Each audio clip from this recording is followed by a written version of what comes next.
The next woman coming to the stage, if I could not have just had her with me in my teenage years and beyond, because she is so motivating, and I just want to take her brain and like open it up and then like sprinkle it out and figure it all out and then put it back together. But put your hands together for the delightful and spiritual, the non-greasy Deborah Pardes.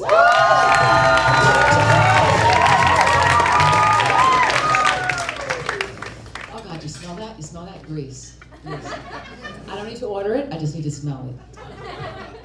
I already ate back there. I was holding a whole big bowl of seaweed. It was delicious. Not the green slimy seaweed, but hijiki seaweed. It looks like little brown sticks. Have you ever had it? It tastes like little brown sticks. But I like food that tastes like dirt. I really do. I'm part worm. But worms are very grounded people. You never see a worm fall. You know, I don't crave junk food like other people. Like you might be craving Doritos, and I run to the refrigerator and I search for a rutabaga. Rutabagas are like apples, but they're made of mud. I think I need a glossary for this. Like, what is a rutabaga?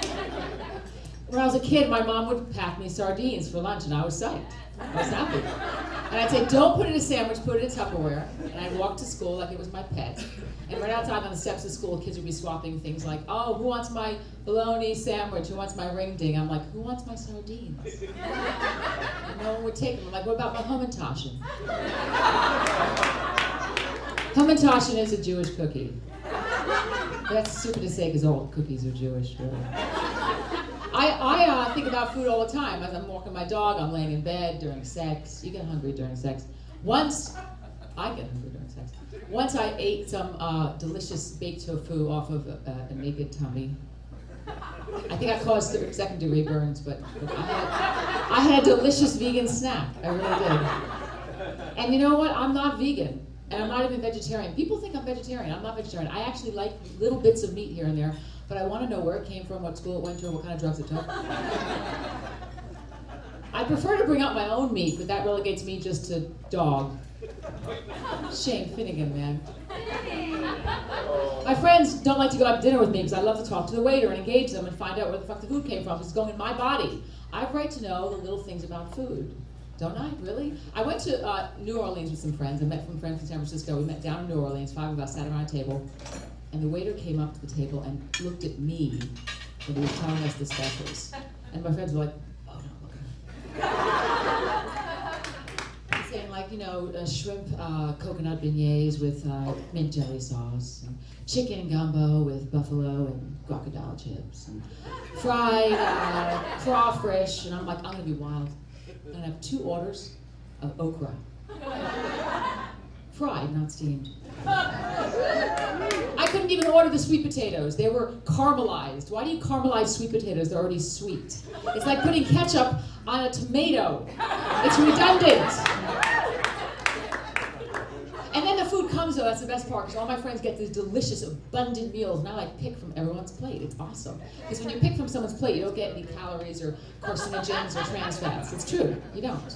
But I don't trust people who don't want to share willingly their food. Because that means they spend time in jail, just so you know. And you know what, I actually want to let you know that I didn't choose to be this way. I didn't want to be born with taste buds of a goat. It wasn't my choice.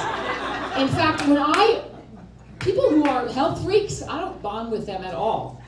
Like they're in a health food store, they're talking about GMOs, and they're obsessing about like GMOs and hot sauce, which nothing lives in hot sauce anyway.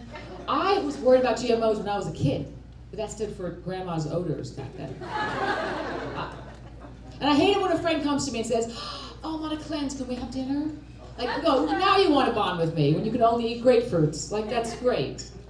But the thing about those people is that it's like if they went to if they're trying to cut down on cursing and they go to someone who's had a lifelong problem with Tourette's, it's the same thing, it's not very nice.